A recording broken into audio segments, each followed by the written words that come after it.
Comment optimiser son site web pour le SEO international, balise hreflang, traduction de contenu et stratégie de netlinking? Salut à tous, c'est Camille, je suis consultante SEO et aujourd'hui on se retrouve pour parler SEO international.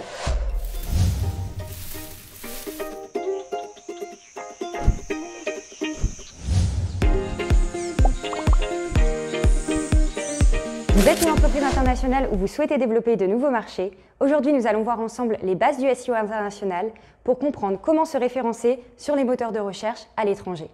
Le SEO international, pour faire très simple, ça consiste à optimiser votre site web pour qu'il puisse être référencé sur les moteurs de recherche dans le monde entier.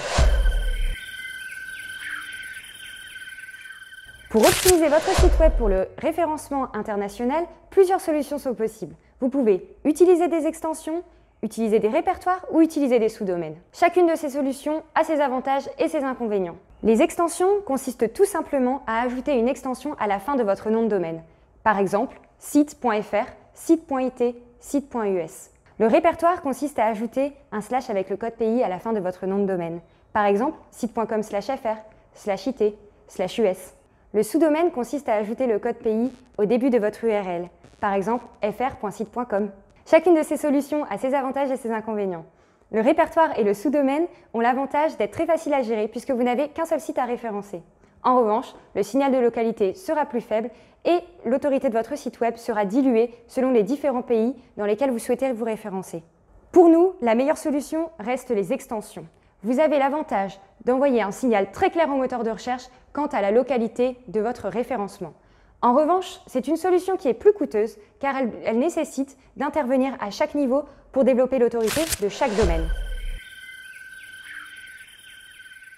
Pour optimiser votre SEO international, l'un des autres aspects à intégrer à votre site est la balise hreflang.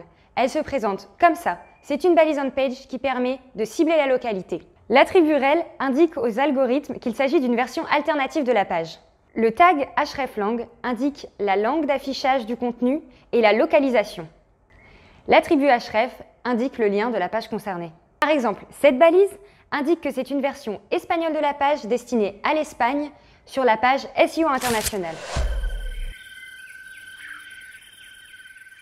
Pour optimiser votre SEO international, il va également falloir travailler une stratégie de netlinking à l'international. Le netlinking consiste à améliorer le score d'autorité de votre domaine en récupérant des liens externes vers votre site web. Sur une stratégie internationale, l'objectif est de récupérer des liens externes qui sont référencés sur le marché que vous ciblez.